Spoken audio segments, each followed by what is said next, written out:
Alright guys, welcome back to the Quarantine Chef, to Grubbing with Ramses. Today I'm at Rogue Oysters here in Lancaster, Virginia. Big shout out to them for inviting us here to film. I'm going to put their information down in the bio for anyone who's looking to order some oysters. I'm really excited for today's episode. We're going to be talking about sustainability of oysters, grilling some oysters, shucking oysters, eating oysters. I just said oysters a lot. Either way, it's a great day. 75 degrees out here in Lancaster, Virginia. Doesn't get better than this. So if you like the video, remember to hit that like button, subscribe, and stay tuned for more videos. And also, if you want to learn how to cook or want to see more recipes, make sure to check out my other social media pages, The Quarantine Chef on Instagram and Facebook. Anyways, hope you guys enjoy. This is going to be a great time. I got a rescue dog a couple years back. Yeah. Yeah. We found him in the middle of the road and he's been with us ever since. Oh, that's great.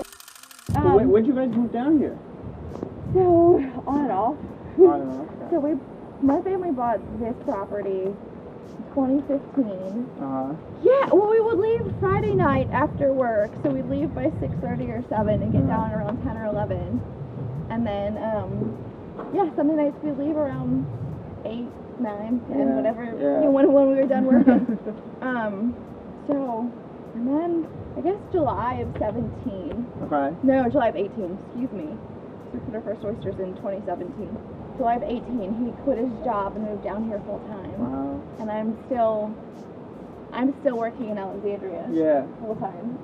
So I'm up there was up there 2 days a week and down here. Wow.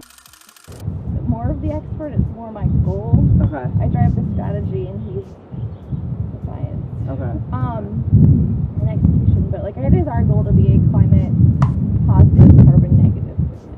Okay. So what does that mean? So our goal is eventually to offset all of the carbon that we put in. Okay. And then during the summer, it was every weekend or every other weekend. Yeah. So it's kind of how I got started. And for me, it was a sustainable business. So that's why I was like, all right, let's try it. That's perfect. I'm not really big on being on camera right now. I'm like COVID quarantine 15. So anyway, go ahead, love. Do you want to? Let's want to head to the nursery? Yeah. Let's start with that. Whatever you want to do. Alright, let's start with that. Alright. So these are all down here. So they're all at the bottom. Yeah, so this is, they all just sit on the bottom. There's two sizes of screen we use. We buy these at a millimeter. So we have screens in 500 and 750 micron to make sure they can sit on top. And these are getting up to decent size now. These are all getting up, they're just under 1/4 inch, maybe 1/8 of an inch to 1/4 inch.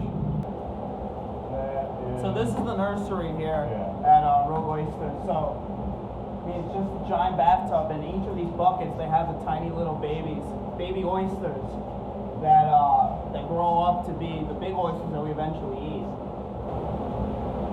So how many do we have in like each bucket? There's probably 15,000 in a bucket. 15,000. Wow. About. And they all grow. Like none of them, all 15,000 become 15 good old oysters that we eat. Wouldn't that be nice? Oh, okay. Yeah. So we try to keep the buckets maybe 1 inch deep as far as oysters are. And so as they grow, we just split them out into more and more buckets. And then when they look like they're about the size, we grab our little sifting screen, which is quite a piece of technology. It's just 21st century technology here, ladies and gentlemen. We want geometric and everything. Being out in the river, there's the type of boat we run. Some days it's a little rough, but it generally works out pretty well. We like being in the river because there's a massive flow of water going down. Being in some of the creeks, it's a little more protected, easier to work, but we like being out in the river. You get water flow, the oysters grow really well, so we like being out there. It's a nice spot. Positively impact things, but why don't you speak about how that also speaks to what happened in 2018, the negative impacts of climate change on the oysters and how it impacts the growing season. So what happened in 2018? So 2018, it was a historic rainfall year. I forget the total, but it beat the last record year by about 6 inches. Wow. Which is a little ridiculous. Yeah. So it started raining a lot in the spring, and you don't think about it, well, it's raining. Yeah. So we still went about things as normal. But it just never quit raining, really. 2018 all about salinity and about siltation coming down. So part of the issue that we tie to climate change is increased storm intensity.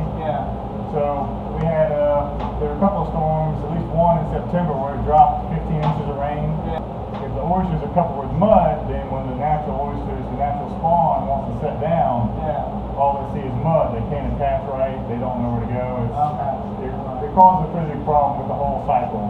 When you get with low salt plus the siltation coming down, and that ignores all the other stuff that washes into the water. That's just fresh water and mud.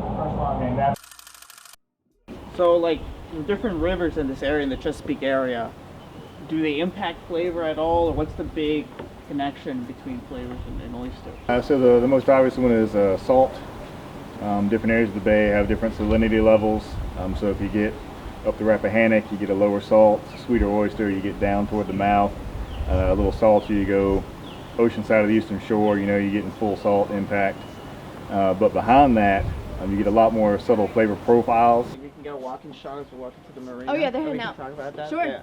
So in wine, you've got the Go ahead, concept of terroir, where you get the different flavors there's the different notes that people often like to talk about within wine. You've got that berry flavor or chocolate flavor or whatever it is. A local oyster company that kind of came up with the concept of merroir. So it's mer being from the sea, and it's just that we have different flavors of our own within oysters. So in the, like as Aaron spoke to before, with Rappahannock River oysters, you've got, they're being fed by spring water and a little bit of history, natural history there with limestone, and you get a little bit of different flavor than you would get otherwise. So with that, you know, with our oyster, with a Rappahannock and others that are kind of a moderate salt, you get the different flavor profile or notes within the oyster that you wouldn't necessarily get in an oyster that's like a high salinity, just because the salt is so overpowering. With a Rappahannock and a mid salinity oyster, you can really taste the different different elements that affect, like, fed in and factored into what makes that oyster special. All right, so we're shucking now. You know, you always wanted to learn how to shuck raw oysters. Here's your chance. So shucking, it's not hard, but if you haven't done it before, it just takes a little bit of getting used to. So first, a little bit about the oyster anatomy. So there's two shells to the oyster. You got the cup side, and you've got what they call the flat. The one shell just lays on top of the other. They are connected back here at the hinge. The rest of this isn't actually connected, it's just held closed by the adductor muscle. The adductor muscle is attached roughly here on this side and same place on the other side. Getting that muscle is the whole point of shucking. You got to detach the muscles, then you're free to eat up that oyster. So the most common way people shuck is to go through the hinge. You can go through the side of the bill, but we're going to go through the hinge because that's the most common way. When you're dealing with your usual half shell size oyster, they're not that hard to get into the hinge. Some of these big grillers, that can be a bit of a fight, but these guys aren't that big a deal. So you do want to get the appropriate knife. A shucking knife is important. The blade is a little thicker than your average kitchen knife. It's not going to snap on you, but it's also not super sharp, so it's not going to cut you up. It's got just enough of a taper to get down in there, and it can resist the pressure of popping that oyster open. So not everybody likes to have every kitchen gadget in the world, but do get a shucking knife if you're going to be shucking. So to start, usually we'd get a kitchen towel to protect you, but just for the sake of seeing everything, we're going to go without this time. So you just take your knife, find the slot on the hinge, just put the point of the knife right in there, get a hold on the oyster, and just kind of side to side, twist a little bit to get the blade down in there. You don't need to push really hard. You just need to go until you find that slot between the shells, and you can work that knife in there, and it'll slowly kind of work its way in until you can hold the oyster on the knife. That's how you know you got in the right spot. So once you're in there, just press a little more, wiggle it. Now he's in there. We just turn the knife just like this, and you can see the shell raising up. So we got through the hinge, just lifting up the oyster, and you're good. So now you just need to get the knife up to the adductor. Because this is a little guy, you can't just slide the knife straight forward. Do slide the knife up along the top of the shell so you're not stabbing the oyster. So you just slide up the shell and then just slide the knife to the side, and that gets you through the adductor. Then you just pull your shell off. You got the oyster He's not mangled or anything because we went over the top, got the adductor there. He's still attached on the bottom, so you just take your knife, scrape right under him, detach him that way, and then he's loose and he's ready. And that's all there is to it. And then you eat it. A quick trick if you don't want to shuck an oyster, particularly some of the larger ones can be a little tricky to get into. You just throw them on the grill, high heat, let the grill do the work, take about 8 minutes, 8-9 minutes, they'll start to pop open. They won't have really cooked down yet, so they'll still be kind of close to raw, still warm, plump. You can do whatever you like with them, but you don't have to get your knife in there and fight with them. You put it on high heat, 8 to 9 minutes, you're gonna start to see them pop. We're not gonna watch for 8 to 9 minutes. We'll check back in 9 minutes.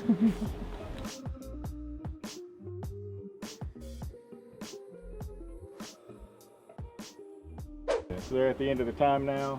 Careful, they do have liquid still in them. It is going to be hot, but they're all going to be open. See, this guy's opened up pretty well. Some of them be opened up a little less, but you still got the gap there. So you don't have to get in there and shuck them. They're already open for you. You just slide your knife in, and you can pop the shell right off the top and throw your toppings on. Do whatever you like with them. All right. Anyways, so toppings. You can use milk. Put some nice butter on it. Put some garlic. Skipper's the expert. You try a little garlic butter. We're going to go with one we usually like, which is Oh, sugar. just heavy cream, pepper, and some parm.